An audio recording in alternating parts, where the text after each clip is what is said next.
Oh, let me tell you something. Bustin' makes me feel good.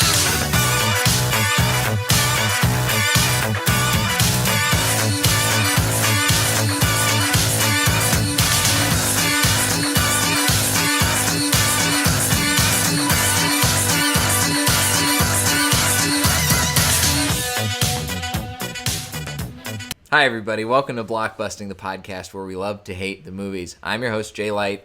Joining me today, all the way from Eastern Time Zone, one of my oldest and best friends, Hank Lester. Hi, everybody. Hi, Jay.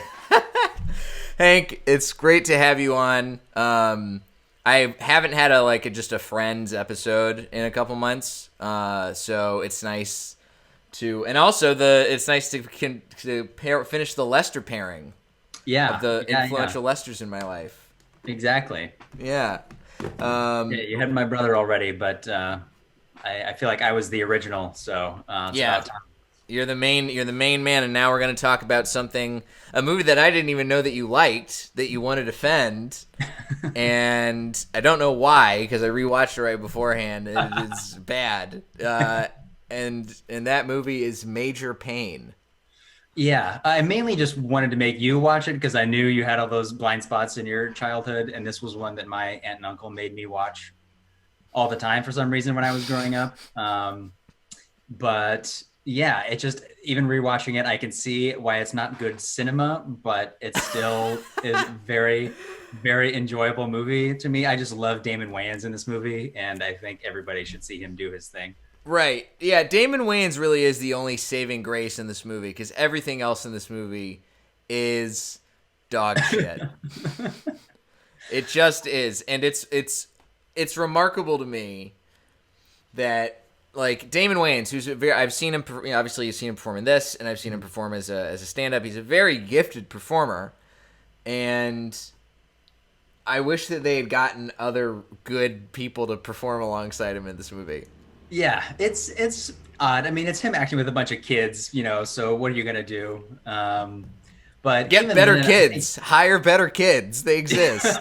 That's the main. Ugh. I mean, it definitely leans into the hokey camp movie. Basically, I mean, it's basically what it is. Yeah, it's a summer camp movie. Basically, for me, yeah. It's what's it called? Heavyweights meets the first part of Full Metal Jacket is the way I can describe it. Very much heavyweights with just a flavor of Full Metal Jacket, but it's just such a ridiculous setup for a movie. Yeah, I just still think it's hysterical, and honestly, it's mainly just the kids as fillers so that they can make a 90-minute movie and give Damon Wayans time to do all the funny stuff that he does. But there's still stuff from this movie that I think about on a monthly basis, quoting or what?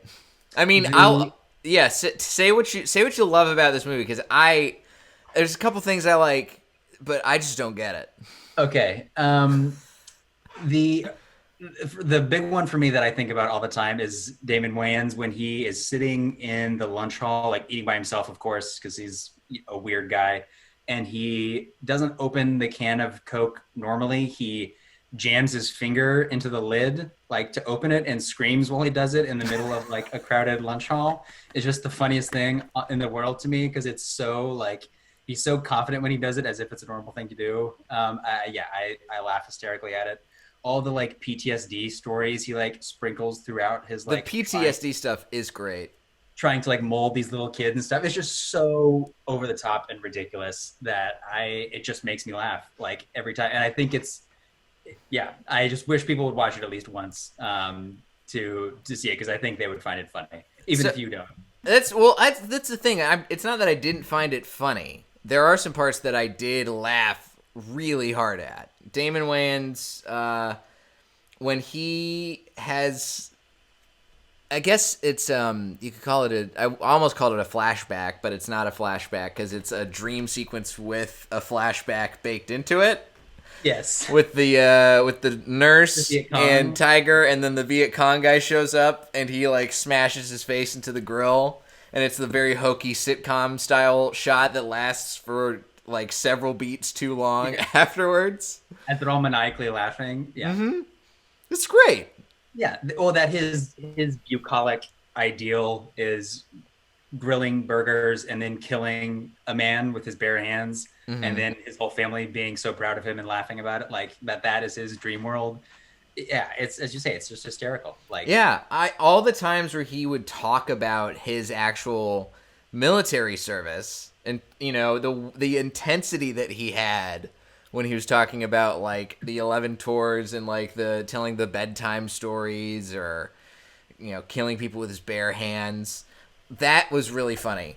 mhm. But it's I don't know how much of a thing it was at the time for improvisation to happen on movies with stand-ups. I know that for Aladdin, for instance, right? Robin Williams was allowed to basically completely improvise his dialogue as the genie, and they just animated around it. Mhm. And I'm sure that there are probably some other stand-ups or really gifted comedic performers who they let that happen to before it was really in vogue, like when Apatow started doing it after 40-Year-Old Virgin and so on. But I'm watching this movie and this dialogue and all of the lines that Damon Wayans has to say. Well, not all of them, obviously, but like 75% of them are so stupid, and it just doesn't feel like it feels like they should have just let him run wild, let him roam free comedically. Yeah, he it definitely could have trusted him more, or could have used like another like comedian in like a principal role or something that he could like they could bounce off of, like if he was getting in trouble with the kids or something. Like there definitely could have been improvements to have a more let's call it continuous comedic arc for this movie, rather Yes. than ups and downs of him just being hilarious at times.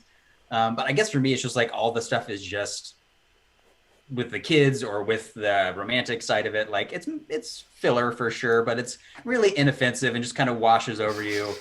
And then the peaks of Damon Wayans doing his thing, even if it's not as awesome as it could be, is still just so endearing and like fun and funny to watch. Like Is it just doesn't bother me the rest of it, I guess. Is this Uh, one of those movies that you go back to and watch over and over again? Is this like an annual or biannual watch for you? it could be. It's not like I definitely watched it like 7 or 8 or 9 times when I was between the ages of like 10 and 15, probably, because I'm not kidding. My aunt and uncle like loved this movie. So anytime I was like over at their place, like Hmm. this was a happy movie, like easy one to put on. There's no cursing. There's nobody gets their head cut off. Like you don't have to worry about offending anybody. You can Yeah, just I think they say shit and son of a bitch, but it's basically PG. I think it is PG. I think so too. It Or like might. I could see it being PG-13 for all the talk about killing that yeah, goes on, but I mean, it's a pretty family permissive movie. with violence. Yeah, exactly. The MPAA is pretty okay with violence, I think, in terms of our youths. Oh Uh, yeah, let's encourage the kids to be violent, just yeah, not sexual. Then we're good. yeah. There's no female nipples in this movie, so I think it should be okay. Although there are teenagers in dresses, but that was just part of molding young men, so I think that's okay too. Right. Well, also, I mean, that's very progressive. Look at all those. They had young kids, young boys wearing dresses. That's the kind of thing that Joe Rogan would rail against now. That is another thing I think about, or not the dresses, but sorry, but the scene, like the setup for that, for I guess people who haven't watched it, is like the kids are trying to get rid of Major Payne by making him look like he made a kid dress up in a dress and sleep with him, like sleep in a bed with him. So they like Right. sneak. That's crazy. That Yes, it was. is. It is bananas. But that his character sleeps with his eyes open and not like half open. He sleeps with his eyes Fully. open and his hands behind his head, like ready to go at all times. It's just so absurd and nothing I ever would have thought of myself, but it's so perfect for the like Rambo not in Vietnam character that he basically is. Like, yeah, it's everything about. I don't know if he came up with all of it or if some writer came up with some of those beats too, but like everything about the Major Payne character is just so perfect. Like toxic masculinity embodied and then taken out of any like frame of reference where that would make sense. Like it's not Rambo Right. in Afghanistan killing Russians or whatever. It's like Rambo trying to teach kids, which is just absurd, but with none of his Rambo-ness taken away. Um, yeah, I don't know. I love it. Well, that's the like looking at this movie, the way that this came about was basically it's a remake, a very loose remake of a movie from the 50s that Charlton Heston was in. Really? Yeah, where Charlton Heston plays. This movie's called The Private War of Major Benson. So it was released in 1955. Major Payne comes out in 1995. And the premise of Private War of Major Benson is an Army officer must shape up the JROTC program at a Catholic boys military academy or he's going to get forced out of the Army. Which, that's a very, 50s, all right, we're not going to really, show how bad this soldier is or, highlight any of that stuff. I mean, obviously, this is, pre-Korea, pre-Vietnam. Mm-hmm. Everybody's cool. I think that there's so much more comedy to be had out of what they did with making him as intense of a soldier and have the level of PTSD that he so clearly has. It's so great. He's Damon Wayans. I can't say this enough. He's the only thing I think that saves this movie. Yeah, but I can't argue with that. Again, all the stuff with the kids, it's trying to, I guess, thread or toe the line of being appealing to kids and having all the funny stuff that, teenagers and preteens and tweens and stuff will find funny of kids trying to get one over on the man. But then also having just kind of fish out of water story of a guy with PTSD basically having to reintegrate and not get fired or whatever. And it doesn't always do it successfully, but all of the tween stuff again is so innocuous and it's okay. I'll just let it. There were a few problematic things that popped up for me that I'd forgotten about, but they were few and far between for a movie made in the 1990s. Yeah, as far as I've seen plenty of movies from the early to mid 90s for this podcast, and there's a lot of problematic stuff in those. And this, even in family movies, right? There's very problematic stuff that just doesn't hold up as far as people saying certain things or acting certain things. Yeah, homophobia, transphobia, any of that kind of stuff. In this, it's so benign. It's one of the least offensive. It really is inoffensive. That's really the best way to put it. There's obviously it's really sharply made as far as all right, we're going to take the singular tone. And I mean, now I take back a little tiny bit because Damon Wayans did write the script. He's one of the writers, but that's the thing. He's one of 3 writers. So who knows whether or not he wrote a draft of the script and then they brought in 2 other guys to tone it down, amplify it. Yeah. But it's a very inoffensive, fun comment. Do you remember what was it the first? I don't know, you said you watched it a bunch as a kid, so what was the first several times that you watched it? It's always been about Damon Wayans for me. I think I probably thought the teenager stuff and the, they have to win the championship or whatever, the ROTC games or whatever they have to play in Virginia. And that probably was more exciting to me when I was younger, but all the funny stuff and the things that I remember about this movie, it's always been the Damon Wayans stuff. Just the shit that he says, he's got a line about, he's trying to I think it's one of the kids is saying something or his love interest is saying something. And he's like, oh, is it when you torture a POW and then he begs for his life and you have to kill him or something super over the top about torturing a POW, but he's trying to play it he's identifying with what the person is saying, on some level.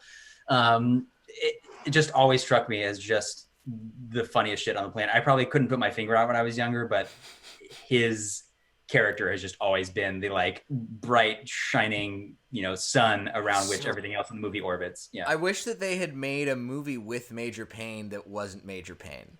I think that's really what I've learned even just over the brief time talking to you about it so far is Major Payne as played by Damon Wayans is a great character. It just is terrible. Let's talk about his love interest, right? You brought her up. The wonderful Karen Parsons who has gone on to, she was on Fresh Prince of Bel-Air. She has been in The Ladies' Man, starring Tim Robinson, or not Tim Robinson, Tim Meadows. Sorry, I mixed up my Tims from SNL. She was on really not a whole lot. She's been pretty much absent from the world of film and television since 2002 when she did a voice on one episode of Static Shock. Ooh. But having seen her act in this movie, I understand why. It's bad. Yeah, I mean, again, some of that I think is the writing. It's not great, but like at one point, Major Payne is trying to calm a kid down who's having a nightmare, and he points his Colt 1911 at the closet and fires several rounds into it to kill the monster or whatever, which the kid is enthralled with, just loves it. And she runs up, and instead of being horrified that he just discharged a firearm in a house around a kid, she's like, what's going on in here? She's like, I'm horned up now. I want to go. That's the scene where she's like, let's talk about it over dinner. Huh? Yeah. Oh, right. Yeah. It's some of that. Yeah. It doesn't make sense, but I don't feel like she had a ton to work with. But that's the thing. You could have given that part to, I would say, you give it to a stronger comedic actress. Maybe. Yeah. Or even like a strong dramatic actress who would give it some layers. She's just playing everything. I mean, she's playing it like a sitcom actress, which, no shade, is to like the craft of sitcom acting, because that requires a very specific kind of skill set. But it's just not the thing that I think works in this movie. Like, Major Payne is a cartoon character. Yes. And he's a caricature. You need somebody who can play character-wise off of that in a way where it's not just like him being crazy and then the other person just being like, oh, okay, I guess this is how he is. You'd want the other person to either be like on his level of comedy, or as you say, the kind of the polar opposite to make him pop a little bit more. Right. You need like a Queen Latifah, Steve Martin in whatever that movie that they were in together situation. But what was the name of that movie? I'll be honest, the only reason I'm thinking about that is because one of the actors' names in this movie is Steve Martini. What? Yeah, that's the main kid who I thought for the longest time was David Krumholtz, because he looks like David Krumholtz in Santa Claus. David Krum? Oh, yeah. He does. Okay. The main elf guy in Santa Claus. That's fair. Yeah. Bringing Down the House. That's the movie. That's the one with Steve Martin and Queen Latifah. I remember seeing that in the theaters. I don't think I was allowed to see that one in theaters when it came out. Yeah, I'm sure your parents weren't fans of... Oh, never mind. They weren't fans of because it was PG-13 and not for any other reasons.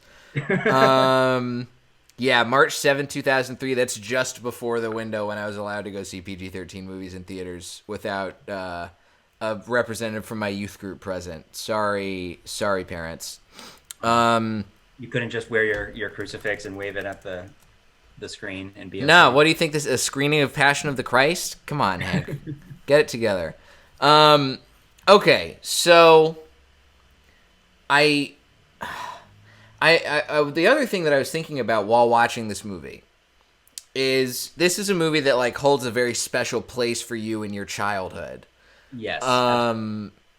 But I know how much this movie means to you, and I'm trying to figure out like what's a movie that means that much to me, the same way it does for you. But I can't think of one that like fits on that level, because it seems like you had like, this is, for the context for the listeners, Hank and I have known each other since we were 6th graders. We know each other since we were like 11 years old. And we're 30 now. Yeah, and we're 30 now, and I hung out at your house a bunch, you hung out at my house. This movie never came up as like a movie that we watched or talked about, really. I think you made a couple references to it over the course of our friendship, but like... I will say, it's not, if you ask me what my 5 favorite movies were from my childhood, this would not be the one, but I think it's the one that probably has been seen by the fewest people, and I feel deserves the most attention that I do love. The other thing that I'll say about it and why I enjoy it is it makes me, or movies that, ways you might identify movies that make you feel the same way is like the way it made my uncle laugh. Like Okay. the scene when Major Payne is making the fat kid do sit-ups or whatever, and instead of just saying like drop and give me 20, he's calling him like one tubby tubby, two tubby Yeah. tubby. My uncle used to laugh his head off at that. Just just a grown man being mean to somebody who's like 10 or 11 years old, you know, with no remorse was just hilarious to him. Man, it's still It's hilarious at any age. it's You still can't funny. go wrong with that. You can't go wrong when you see Damon Wayans bully a boy into pissing his pants. Yeah, exactly. It's It's great. It holds up. Whose finger he threatened to snap to make him not be afraid of getting a shot. You know, just lighthearted stuff like that. But my uncle Doesn't he also threaten to snap his dick off in that scene too? Yeah, because he's like, if you like pee your pants again, I'll like. Or if you tell me you got to go to the bathroom, I'm gonna snap it off. And yeah, it's dicey, Yeah. but I like it. Yeah, dicey. Dicey is a good way of putting it. But yeah, like my uncle was not a guy who was super happy-go-lucky and didn't laugh that hard at a lot of things. But seeing him laugh at something like this, like I don't know, it just holds a place in my heart for that reason too. Interesting. I'm trying to think of like what a movie like that would be for me, but I also didn't. I wasn't. I mean, your extended family lived close, or close enough that like, you know, you're seeing them on a much more regular basis. So I think you have a different. It's part of having a different relationship with your extended. Were there family any than I do movies with that mine. like you were surprised that your parents laughed at, or any adult in your life laughed at? Because I think that was it for me too. Is like this was something that I found funny, and most things that I found funny, I wasn't identifying with the adults in my life about. But this was something that everybody could laugh about. You know, I think the thing for me, and this is, it feels weird to bring this up in the same breath as Major Payne because it's obviously a much better movie, but it's the first movie that I can remember being allowed to see, even though there was clearly elements of the movie that did not sit well with my parents, like letting me see it. Was Monty Python and the Holy Grail. Totally. To the point where they were like, I remember the first time we watched it, I think I was maybe 5th grade or 4th grade, and we watched the whole thing. They made me leave the room while they figured out, because DVD players had just come out, and they were trying to figure out how to use the DVD player skip scene feature at the Castle Anthrax scene. For the sexy nuns or whatever. Yeah, with the sexy nuns and everybody talking about the oral sex and all that stuff. Because that's stuff that you don't. My parents definitely didn't want a 9-year-old to hear. But the fact that they I got to watch that feels like a coup. That feels like a huge win. Did they skip the Black Knight getting his arms and legs cut off? No. Of course not. Again, violence, totally okay. Yeah. Because it's also, but that's the thing. It's like it's such cartoonish violence. So Yeah. it's I'm trying to, but I wish I had a movie that was more of a rarity like Major Payne was. Like I even remember seeing Major Payne at Blockbuster when we would still go to Blockbusters, and I never was interested by it. I think I don't know. It's just like it never really crossed my radar at all. Yeah. I mean, and Damon Wayans was never like the absolute top of the like A-list pile. Like it was probably never a movie that you were just going to see his face on and instantly grab just because the way you might with like Steve Martin or somebody like that. So yeah, I mean, as you say, I think it just kind of flew under the radar for that reason. I don't know why my family knew about it or was like loved it. I know my family watched like In Living Color a fair amount. There was like another Damon Wayans movie called Blank Man that we used to watch too, where he's like a superhero. Like for some reason, it was just on our radar and not anybody else's. But you guys just knew about the Wayans brothers. Damn. Yeah, we were just big on the Wayans brothers. There was also one other thing about the beginning of the movie that I wanted to mention before I forget. Please. And like why it was just interesting to me. Did you think there was an Apocalypse Now callback at the beginning? Yeah. When he's like in the apartment, like going insane about, but it's not him in Vietnam, like having to figure out what to do with his life. It's him getting discharged from the Marine Corps and not knowing what to do with himself. So he locks himself in his apartment. And I thought that was for sure what was going on. Okay. Shoots a rat with a gun And then eats using his it. breath, and then eats it, like cooks it over a fire in the corner of his apartment instead of using his, just yeah, totally absurd and unnecessary to like shoehorn it in, but just amps up the insanity from like the first 10 minutes of the movie. But yeah, I love that. That part also made me laugh too, because I just saw like as soon as you see Damon Wayans take this obviously prop rat and like get ready to take a bite into it, it's great. It's great comedy. It's just such a shame. It's such a shame that like there are so many elements of this movie that didn't click with me, because I see what you see in it, and I see what I have had a couple other friends since moving out to LA who've been like, oh, Major Payne, super funny. I get that now, but like, I mean, I'm reading some of this stuff. Roger Ebert, king of movie reviews, great and terrible, gave it 3 out of 4 stars. I rest my case. He says it's a sharp and funny satire of military films.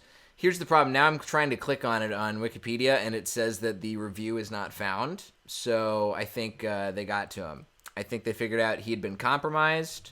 The Russians, when he wrote that review, decided it was too America-centric, and they got rid of it. I just searched Roger Ebert on RogerEbert.com while I was trying to find this Major Payne movie. I'm having such paint fumes, brain. Major Payne. Okay. Yeah, Major Payne, I mean, these reviews, although the plot of the movie is a familiar formula, the dialogue and performance are not. It's a smart, funny job of poking fun at all these movies where the sadistic drill instructors terrorize their green recruits. One of the funny things about this movie is that the dialogue of the Payne character is truly artful in its ability to paint horrifying pictures and utter dire insults. This is your favorite line. When Dr. Wahlburn asks him at one point if he understands positive reinforcement, Payne nods and said, "Is that like where you break the neck of a POW after torturing him so he doesn't have to spend the rest of his life in a colostomy bag?" That's, yeah, seminal. It's funny, and it did really well at the box office. It made $30.1 million off a budget that I can't find what the budget's supposed to be. It was the other fun thing that I thought was interesting about this movie in reading about it after the fact is that it was directed by a guy named Nick Castle, who's directed a handful of movies.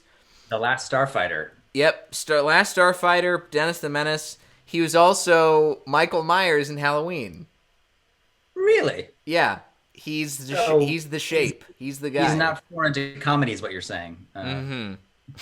He understands how comedies work. He gets it. But yeah, I almost wish that, having learned that now, that there were more elements from like the John Carpenter realm that have been incorporated in this movie. Like, get Carpenter in there to do just like a script polish, or like come in and shadow you for a day, call in the favor, be like, let's throw in some weird creepy stuff, let's throw in some, or maybe even some Snake Plissken, or do some good some one-liners like John Nada in They Live.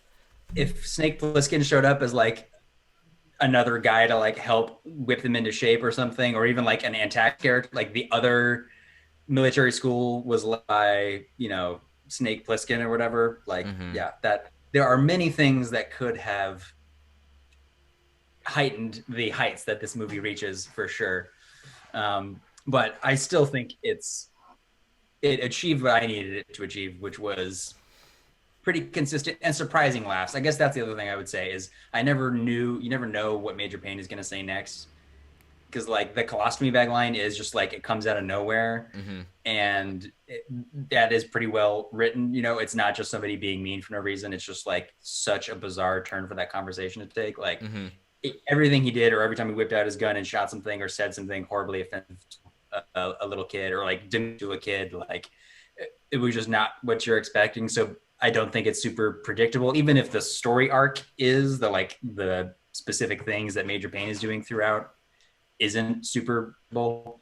And that makes it fun to watch too, I guess, for people who are watching it for the first time. But I will concede that if you're watching it for the first time as a 30-year-old, it probably doesn't hit the same way that it does when you're 11. Right. I mean, and I'll say this: again, I really appreciate what Damon Wayans does in this movie. Damon Wayans elevates this movie to being better than the sum of its parts. Like, he's truly a gifted performer. He adds so much to this movie that the entire rest of the movie spends just weighing him down. I would love to have seen like a Major Payne movie where he gets to just cut loose. I would love to see a Major Payne movie now.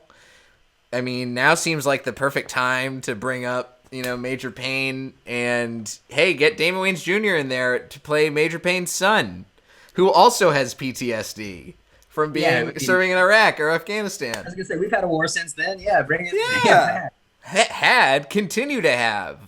Hubba bubba. Yeah. Yeah, I think that there is something to this movie. There's not a lot, but there is something. And that something is Damon Wayans. Without Damon Wayans, this movie, I don't think works. I can't picture another comedic actor of that time period who is like a really popular, or like who had popped off. Couldn't work, I don't think. Yeah, I mean, I can't argue with that either. It was definitely could have been a lot worse, could have been better in a lot of ways, but I don't think it missed the mark egregiously in any way for what it was trying to be. Mm-hmm. It wasn't trying to be a Remember the Titans or anything like that, some huge real turn to take it from Remember the Titans. No, I just mean like it wasn't playing for drama and right. Making something that's going to be inspiring to people or whatever. Yeah, he's not trying to make like Remember the Titans or like Stand and Deliver. It's just trying to make you laugh the whole way through. And I think it achieves that. And in a surprising way. And I think it probably made more sense coming off of the heels of the like Schwarzenegger, Stallone era of 80s, right. high testosterone action movies. And then to take a character like that and put him around a bunch of kids, and not in like the last action hero kind of way, but in a more like, or he's supposed to be nurturing sort of, and molding these kids, and is just abusive towards them at first. Right.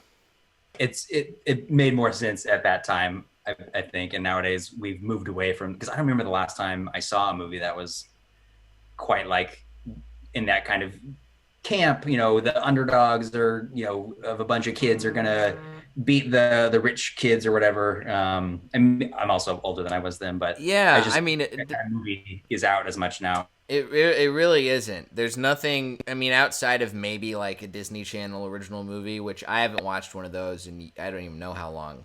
Yeah. But it's the kind of genre that like doesn't really exist anymore, and I think that that's sad because I do love this type of movie archetypally. Mm-hmm. I hope that more people make movies like Major Payne. I did not think I was going to spend the end of this podcast saying that, but here I am. I think that Major Payne's got something to it. And my final question for you, the most important one, is will you continue the legacy by showing your nieces and nephews Major Payne and uproariously laughing at Damon Wayans bullying children? Absolutely. Because I think you can get kids, not when they're 9 or 10, you need to let them be a little bit older to appreciate kind of even just the being in school and being uncomfortable around people your age or people who are older and stuff. But I think it absolutely will hold up because, again, it's inoffensive in pretty much every way, and it's funny. Yeah, rare combo. Can't always say. It won't be the first movie I show them. What's that going to be? I don't know. What's that Lars von Trier movie? Antichrist? Antichrist, yeah, that's the one. There you go. That's the perfect one. Yeah, let's show a baby dying and Charlotte Gainsbourg cutting her clit off. And a penis ejaculating blood. Those are the kind of images I want my kids and my nieces. Straightforward. Yeah. First movie I'm going to show my kids is going to be Tiptoes. So I can't wait. Yes, they need to learn the difference between dwarf and midget ASAP. Right. And they also need to see Matthew McConaughey, who is a grown-ass man, yelling that he's a dwarf. That he's a dwarf and that he needs new chromosomes. That's the kind of level-headed analysis you need for your... Exactly. Hank, it's been a pleasure to have you on. This is normally where you'd plug stuff, but you're a med student and you're going to be saving lives soon. So where do people plug whatever you have to, and I'll just listen. Yeah, keep an eye out for Hank whenever he is Dr. Hank Lester and can save your life in whatever field he winds up specializing in. You can find me at Diet J on Twitter and Instagram, jlightcomedy.com for show dates because they exist again. Good news. And subscribe to the Patreon if you want to get bonus episodes every other week and access to the Blockbusting Film Club. And Hank, you are a gem. Thanks for doing an episode, dude. This was really fun. Thanks for letting me come on. Of course. This has been Blockbusting. Go see something good for a change.